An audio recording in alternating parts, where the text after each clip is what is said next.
Hi everyone, my name is Jordan Walker with the law firm of Sever Storey Law Firm. I'm here with my colleague, partner, Phil Sever. We're here to talk to you about a road project, a very important road project in the state of Indiana, a road project that's been going on for years now, and we are approaching the last phases of that project. Obviously, if you're watching this video, you know we're talking about the I69 project. A large interstate extending from Indianapolis down to Evansville. Phil, a lot has been going on with I69. There's been a lot of talk in the news about what the status is. What can you tell us about the status? Well, I'll tell you, Jordan, we've worked on, and you as part of the firm have also worked with us on cases all the way from Section 1 up to where it is today, which is just a little bit south of Martinsville. Currently, there are offers being made to businesses and residential landowners on the southern part of Martinsville. So I know there are offers being made. We have clients in that area currently. There are actually some lawsuits that have begun. So if you're affected by the I-69, now's the time to start paying attention, because it's our expectation that they're starting on the southern end of Martinsville. They're going to move their right-of-way acquisition and their discussions north as they kind of progress with the road project. So right now, southern Martinsville, offers being made. If you're anywhere in that area, you need to pay very close attention to what's coming next. Now, with the southern part of I-69, it was obviously a little more agricultural properties, and as we work our way north on the project, it gets more and more commercial heavy. Commercial properties are more likely affected. As a commercial landowner that's faced with the prospect of I-69, what type of issues do you need to look for? There's, I think, really three major issues for the commercial person or the commercial landowner. The first issue, and one that's not discussed often enough, I think, by INDOT or other attorneys, is the issue of relocation. If you are a commercial landowner and your business is being displaced, so the building that you operate out of is being taken or all of your access is being removed, and you need to be displaced, that's a really important and sort of critical juncture for your ongoing business. You've got to win that relocation. That means getting the things and the money and the support from INDOT to make sure your move is successful as possible. A lot of times INDOT just wants to throw you a couple bucks and say, okay, here you're entitled to $25,000, take it, and that will be your relocation money. And what a lot of commercial landowners don't know, and what a lot of attorneys don't know, is that there is a whole range of services that you as the commercial landowner that's being displaced are entitled to reestablish your business. And you've really got to fight for those things, because INDOT's not going to tell you about it. They're not going to give you the information just on their own volition. They're going to make you fight to figure out what your relocation is going to be like. And so we've really taken a deep interest in making sure that our commercial clients are set up in the best possible position to win that relocation at the end of the day. I will tell you, one important key point though for landowners, residential or commercial, if you're being displaced, do not move until you receive notice that you're entitled to relocation. If you move before you're entitled, you receive a letter that says you are entitled to relocation. If you move before that, you'll receive no relocation. So be very careful about that. Timing is critical. You can prepare and plan for relocation as much as you want before you receive that notice, but don't move until you got it, or else you're not going to get anything at that point. Yeah, that's obviously important. Now, Phil, there's a lot of different law firms that are in the area trying to get clients. What separates Sever Storey? Why would a landowner choose our firm as opposed to any other firm that's marketing down there? I think that I don't want to talk poorly about other attorneys. There's a lot of really qualified attorneys in Indiana. But one thing that really might set us, or two things that really might set us apart, is first our experience. I don't think there's another firm in Indiana that's done as many eminent domain cases as our firm has. I personally have handled over 50 or 60 of these I69 cases, and have personally handled well over 500 eminent domain cases on behalf of landowners myself. A lot of those being big commercial takings.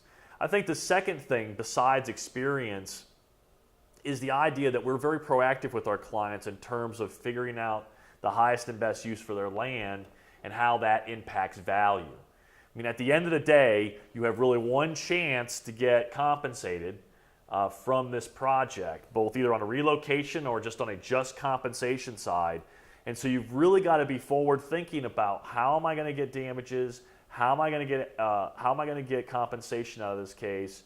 And we've got a lot of experience at that art, the art of thinking about damages and how the real impacts to a client's piece of property.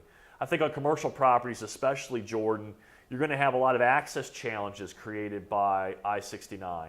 And the question of whether those access challenges are compensable or not, or how they truly impact the property, do they change highest and best use? Those are really nuanced parts of the law and parts of compensation that a lot of attorneys are not going to necessarily have experience with at the end of the day. And those are things that I think that we can really add value for the commercial and or residential landowner being impacted by I-69. How does, say a landowner was interested in hiring our firm, how do we operate? How do we help folks out? How can they expect our relationship to move forward? Well, everything starts with us looking at the offer. And so you're going to get at some point an offer from the Indiana Department of Transportation saying, this is what we're going to do to your property, whether it's a partial taking, a full taking, whatever it is. When you get that offer, individuals interested in hiring us should send even if you're not interested in hiring us, frankly, should send your information to our firm either by email or fax, and I'll review it for free.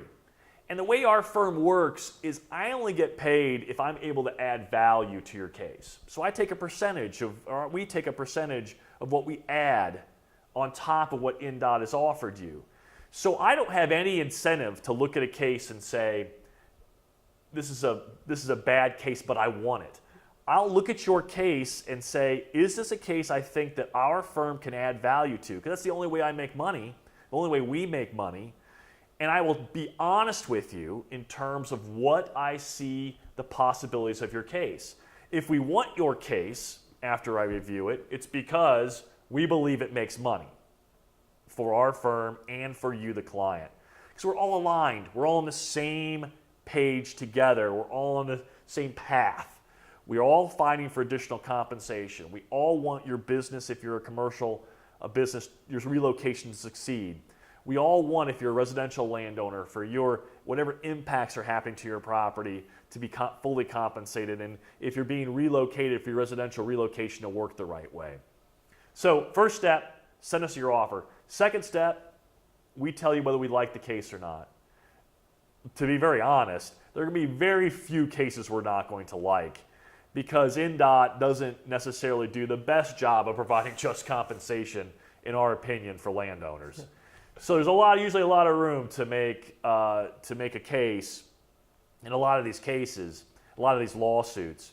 So that's the first step. Come to us, we'll review for free. I'll give you our honest assessment of whether we want the case or not, and then we move forward with our relationship. As we stated before, it's contingency fee based, so it's essentially we get paid a percentage of what we add to your case.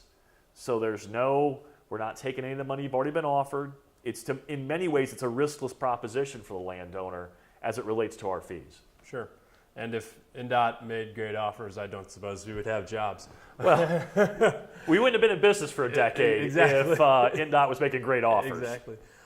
Phil, well, I think that wraps it up. I appreciate you being here and talking to us. I do have one last piece. We are in the process, and I think this is a really exciting part of our business. We are in the process of starting to create a relationship with Century 21, their residential and commercial side of their business, to help with relocations. Because what we found dealing with commercial landowners and residential landowners is that we need a way to provide or to help that client find that offset property. And so working with Century 21, we've kind of found a good partner for that to help those landowners try to find their next spot. Okay. So I did want to bring that up. Oh, and we're starting to put that together right now. It's important information. Yeah. Okay, well, I think that wraps it up. Phil, thanks for joining us, obviously. If you are affected by the I69 project, you think you're affected by the I69 project, and I guess most importantly, if you have an offer from NDOT on the I69 project, please do not hesitate to call myself or Phil. Our number is 317-575-9942. Or you can contact Phil at landownerattorneys.com. That's landownerattorneys.com. That's also our website, www.landownerattorneys.com. Feel free to call with questions, anything that you're curious about or interested in getting answered. We'd be happy to answer them at no charge. And with that being said, thanks for hearing us out. Thanks for having. Have a great day.